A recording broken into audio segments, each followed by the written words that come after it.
15 मार्च 1952 की सुबह Tokyo airport पर एक विशाल कार्गो विमान DC-4 उड़ान भरने की अंतिम तैयारियों में था।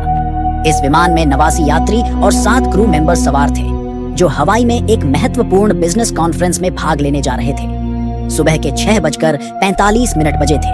कॉकपिट में कैप्टन जॉन मैकार्थर, जिनके पास 20 साल का उड़ान अनुभव था, अपनी सीट पर बैठकर सिस्टम की जांच कर रहे थे। उनके साथ एक को पायलट था, जो अभी कुछ सालों से उड़ान भर रहा था।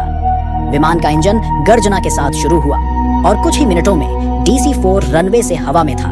विमान ने प्रशांत महासागर के ऊपर अपनी निर्धारित 12,000 फीट की ऊंचाई हासिल कर ली। मौसम पूरी तरह साफ था।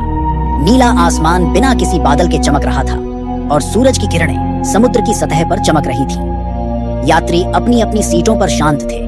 कुछ सो रहे थे, कुछ किताबें पढ़ रहे थे। कॉकपिट में कैप्टन जॉन मैकार्थर ने उपकरणों पर नजर रखी, यह सुनिश्चित करते हुए कि उड़ान सुचारू रूप से चल रही थी। लेकिन किसी को अंदाजा नहीं था कि अगले कुछ घंटों में उनकी जिंदगी हमेशा के लिए बदलने वाली थी। उड़ान के ठीक 4 घंटे बाद, जब विमान प्रशांत महासागर के बीचों बीच था, अचानक एक इंजन से काला धुआं निकलने लगा। कैप्टन जॉन मैकार्थर ने तुरंत स्थिति का आकलन किया।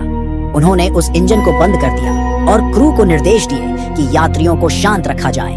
माइक पर उनकी आवाज गूंजी, कृपया शांत रहें। एक इंजन में तकनीकी खराबी है, लेकिन हमारे पास 3 अन्य इंजन हैं और हम स्थिति को नियंत्रित कर रहे हैं। उनकी आवाज में आत्मविश्वास था, जो यात्रियों को कुछ देर के लिए आश्वस्त करने में कामयाब रहा। लेकिन अगले 10 मिनटों में स्थिति और बिगड़ गई। एक के बाद एक बाकी तीनों इंजन भी फेल होने लगे। कॉकपिट में अलार्म बजने लगे। उपकरणों के डायल अनियंत्रित हो रहे थे। विमान तेजी से ऊंचाई खोने लगा। 500 फीट प्रति मिनट की रफ्तार से नीचे की ओर गिरने लगा। कप्तान ने अपनी पूरी ताकत से विमान को नियंत्रित करने की कोशिश की।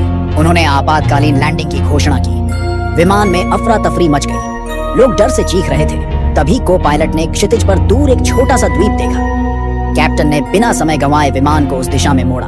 विमान की गति अभी भी बहुत तेज थी और लैंडिंग बेहद जोखिम भरी थी। फिर भी उनके पास कोई और विकल्प नहीं था। विमान समुद्री किनारे पर रेत में टकराया। एक जोरदार धमाका हुआ और विमान 2 हिस्सों में टूट गया। रेत और धूल का एक विशाल बादल हवा में उड़ गया, जिसने पूरे दृश्य को कुछ देर के लिए ढक लिया। जब धूल का गुब्बार छटा तो 96 में से 87 लोग जीवित थे। 9 लोगों की मौके पर ही मौत हो गई थी। बचे हुए लोग घायल थे, कुछ गंभीर रूप से, लेकिन जिंदा थे। कैप्टन जॉन मैकार्थर, जिनका कंधा टूट चुका था, दर्द को नजरअंदाज करते हुए खड़े हुए। उन्होंने स्थिति का जायजा लिया और तुरंत कार्रवाई शुरू की। सब लोग सुनिए, हमें एक साथ काम करना होगा। उन्होंने निर्देश दिए कि जो लोग चल फिर सकते हैं, वे घायलों को मलबे से बाहर निकालें। एक यात्री, जो डॉक्टर था, तुरंत घायलों की देखभाल शुरू की। क्रू मेंबर्स और कुछ अन्य यात्रियों ने मिलकर मलबे में फंसे लोगों को निकाला। यह प्रक्रिया धीमी और कष्टदायी थी, क्योंकि मलबा तेज धार वाला था और कई लोग गंभीर रूप से घायल थे। सबको बाहर निकालने के बाद कैप्टन ने समूह को इकट्ठा किया। हम इस मुश्किल वक्त में हैं, लेकिन हमें हार नहीं माननी। हमें जीवित रहने के लिए व्यवस्था करनी होगी। सबसे पहले घायलों की देखभाल, फिर रात के लिए आश्रय। उनकी बातों ने लोगों में थोड़ा हौसला जगाया। एक समूह को विमान से खाने पीने का सामान निकालने का काम सौंपा गया। मलबे में कुछ बिस्कुट के पैकेट, पानी की बोतलें और थोड़े से फल मिले। यह सामान सीमित था, लेकिन कुछ दिन चल सकता था। दूसरा समूह रात के लिए आश्रय बनाने में जुट गया। उन्होंने विमान के टूटे हुए हिस्सों, जैसे धातु की चादरें और सीटों के टुकड़े, को जंगल से लाए गए बड़े पत्तों और शाखाओं के साथ जोड़ा। इससे एक अस्थायी छत तैयार की गई। सूरज ढल रहा था और ठंड बढ़ने वाली थी। समुद्र की ठंडी हवाएं तट पर टकरा रही थी। कैप्टन जॉन मैकार्थर ने यह सुनिश्चित किया कि आश्रय मजबूत हो और सभी के लिए जगह हो। पहली रात सबसे कठिन थी। जम से अजीब अजीब आवाजें आ रही थी, कीड़ों की भनभनाहट, पक्षियों की चीखें। कैप्टन ने कुछ लोगों के साथ मिलकर पहरा देने का इंतजाम किया। विमान से निकाले गए फ्लेयर्स का इस्तेमाल करके आग जलाई गई। यह आग न सिर्फ गर्मी दे रही थी, बल्कि संभावित जंगली जानवरों को भी दूर रख रही थी। रात भर लोग सतर्क रहे। सुबह होने पर कैप्टन ने द्वीप का जायजा लिया। यह लगभग 5 किलोमीटर लंबा और 3 किलोमीटर चौड़ा था। बीच में घना जंगल था, जो बांस, नारियल के पेड़ों और अन्य घने पेड़ों से भरा था। चारों ओर समुद्र था, जिसके एक तरफ ऊंची चट्टानें थीं और दूसरी तरफ रेतीला तट। नारियल के पेड़ एक अच्छी खोज थे, क्योंकि उनके फल और पानी दोनों उपयोगी हो सकते थे। लेकिन सबसे बड़ी चुनौती थी पीने का पानी। एक आदमी ने सुझाव दिया कि विमान की धातु की चादरों को मोड़कर कटोरे जैसे कंटेनर बनाए जाए। जिनमें बारिश का पानी इकट्ठा किया जा सके। कैप्टन ने इस विचार को तुरंत लागू किया। कई लोग मलबे से धातु की चादरें निकालने में जुट गए। इन चादरों को मोड़कर और जंगल से लाए गए बांस से सहारा देकर कंटेनर बनाए गए। यह एक समय साध्य प्रक्रिया थी, लेकिन इससे पानी की समस्या का एक संभावित समाधान मिला। दूसरे दिन कैप्टन ने 2 टीमें बनाई। एक टीम जंगल में पानी का स्रोत ढूंढने गई, दूसरी टीम समुद्र तट पर मछली पकड़ने की कोशिश में लगी। विमान के मलबे से कुछ तार मिले जिन्हें कांटों में बदला गया। एक अनुभवी आदमी ने मछली पकड़ने की तकनीक सिखाई, कैसे धैर्य रखना है, कब डोर खींचनी है। पहले दिन मछली पकड़ने में ज्यादा सफलता नहीं मिली, लेकिन यह एक शुरुआत थी। तीसरे दिन बारिश हुई, सभी ने राहत की सांस ली। कंटेनरों में पानी इकट्ठा हुआ, जिसे उबालकर पीने लायक बनाया गया। आग जलाना अब रोज का काम बन गया। कैप्टन ने यह सुनिश्चित किया कि आग के लिए पर्याप्त लकड़ियां जंगल से लाई जाए। जंगल में लकड़ियां इकट्ठा करना आसान नहीं था, क्योंकि बारिश के बाद जमीन गीली थी और कीड़े मकोड़े सक्रिय थे। फिर भी लोगों ने मिलकर काम किया। 1 हफ्ता बीत गया। रेडियो ऑपरेटर लगातार SOS सिग्नल भेजने की कोशिश कर रहा था। हम एक अज्ञात द्वीप पर क्रैश लैंड हुए हैं। 87 लोग जीवित हैं। तत्काल रेस्क्यू चाहिए। कैप्टन ने रेडियो ऑपरेटर को हौसला दिया कि वह कोशिश जारी रखे। जंगल की एक टोली कुछ फल लेकर लौटी। यह तय करना मुश्किल था कि कौन से फल खाने लायक हैं। एक यात्री ने सुझाव दिया कि पक्षियों के खाने की आदतों का अवलोकन किया जाए। जो फल पक्षी खा रहे थे उन्हें सुरक्षित मान लिया गया। इस तरह कुछ खाने योग्य फल इकट्ठे हुए, जो नारियल के साथ मिलकर भोजन का एक स्रोत बने। 15 दिन बाद एक नई समस्या सामने आई। एक बुजुर्ग यात्री को तेज बुखार हुआ। डॉक्टर ने जंगल से कुछ औषधीय पौधे इकट्ठे किए और उनका काढ़ा बनाया। 3 दिन की कोशिशों के बाद वह यात्री चल बसा। यह क्रैश के बाद पहली मौत थी। कैप्टन ने सबको इकट्ठा किया और रेत में एक कब्र बनाई गई और अंतिम संस्कार किया गया। 1 महीना बीत गया। अब लोग द्वीप पर जिंदगी को व्यवस्थित करने में जुट गए। बांस और पत्तों से मजबूत झोपड़ियां बनाई गईं। हर झोपड़ी में 4-5 लोग रह सकते थे, लेकिन समय के साथ घर लौटने की उम्मीद कम हो रही थी। कुछ लोग निराशा में डूबने लगे। कैप्टन ने इस स्थिति को भांप लिया। उन्होंने एक रणनीति बनाई। समुद्र तट पर बड़े-बड़े पत्थरों से हेल्प लिखवाया गया, जो इतना बड़ा था कि ऊपर से गुजरते विमान को दिख सके।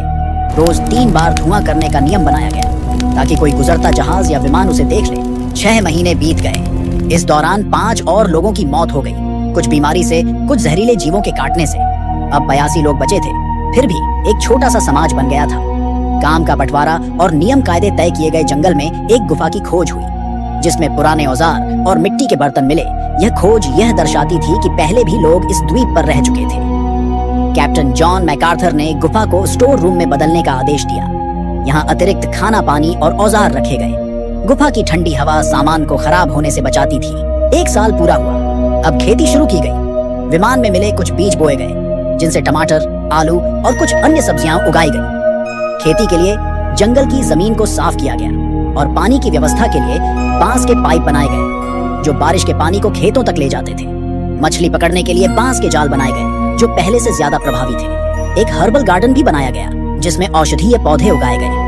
ये पौधे छोटी मोटी बीमारियों के इलाज में मदद करते थे, लेकिन रात में निराशा हावी हो जाती थी। लोग अपने परिवारों को याद करते। कैप्टन हर रात आग के पास सबको इकट्ठा करते और कहते, हमारा लक्ष्य है जीवित रहना और घर लौटना। हम हार नहीं मान सकते। उनकी बातें लोगों में हौसला जगाती थी। 1.5 साल बाद एक भयंकर तूफान आया। 3 दिन तक लगातार तेज बारिश और हवाएं चली। झोपड़ियां उड़ गईं, खेती बर्बाद हो गई। समुद्र का खारा पानी मीठे पानी के स्रोतों में मिल गया, जिससे पानी की कमी हो गई। तूफान के दौरान एक यात्री लहरों में बह गया। यह सबसे कठिन समय था। कैप्टन ने सबको फिर से संगठित किया। हमने पहले भी मुश्किलों का सामना किया है, ये भी पार कर लेंगे। तूफान के बाद निर्माण फिर से शुरू हुआ। नई झोपड़ियां बनाई गईं, जो पहले से ज्यादा मजबूत थी। बस्ती को ऊंची जगह पर शिफ्ट किया गया, ताकि भविष्य में तूफान का असर कम हो। एक ने रेत और चारकोल से पानी साफ करने का सिस्टम बनाया। यह सिस्टम खारे पानी को पीने योग्य बनाने में मदद करता था। खेती को फिर से शुरू किया गया और इस बार ज्यादा सावधानी बरती गई। 2 साल पूरे हुए। अब 70 लोग बचे थे। कुछ लोगों ने बेड़ा बनाने का फैसला किया, ताकि मदद मांगी जा सके। बांस, रस्सियां और विमान के पार्ट से बेड़ा बनाया गया। यह महीनों की मेहनत का नतीजा था। 8 लोग उस पर सवार हुए। पानी और खाना साथ लिया। कैप्टन जॉन मैकार्थर ने उन्हें सावधानी बरतने की सलाह दी, लेकिन वे कभी वापस नहीं लौटे। कई हफ्तों तक इंतजार करने के बाद केवल उनके बेड़े का टूटा हुआ एक हिस्सा किनारे पर बहकर आया। यह दृश्य देखकर पूरी टीम का हौसला टूट गया और सबके दिलों में गहरी उदासी छा गई। फिर भी कैप्टन ने हार मानने से इनकार कर दिया। उन्होंने सभी को संभालते हुए कहा, उनकी कड़ी मेहनत और बलिदान बेकार नहीं जाएगा। हम नई रणनीति बनाएंगे और आगे बढ़ेंगे। धीरे धीरे 4 साल बीत चुके थे। कभी सैकड़ों लोगों से भरा हुआ यह दल अब सिर्फ 65 जीवित लोगों तक सिमट गया था। हालात कठिन थे, लेकिन इन बचे हुए लोगों ने हार नहीं मानी। उन्होंने मिलकर एक छोटा सा अस्पताल खड़ा किया, जहां जरूरी इलाज और बुनियादी ऑपरेशन किए जा सकते थे। हर्बल गार्डन, जो कभी बस एक साधारण प्रयास था, अब और बड़ा और समृद्ध हो चुका था। वहीं से उन्हें कई बीमारियों के लिए दवाएं और इलाज मिलते थे। कैप्टन ने भी अपनी जिम्मेदारी निभाना कभी नहीं छोड़ा। वे रोजाना हेल्प सिग्नल को साफ करते, ताकि दूर से कोई जहाज या विमान उसे देख सके। धुएं और फ्लेयर्स का इस्तेमाल भी हर दिन किया जाता, इस उम्मीद के साथ कि कभी न कभी कोई उनकी पुकार सुन लेगा।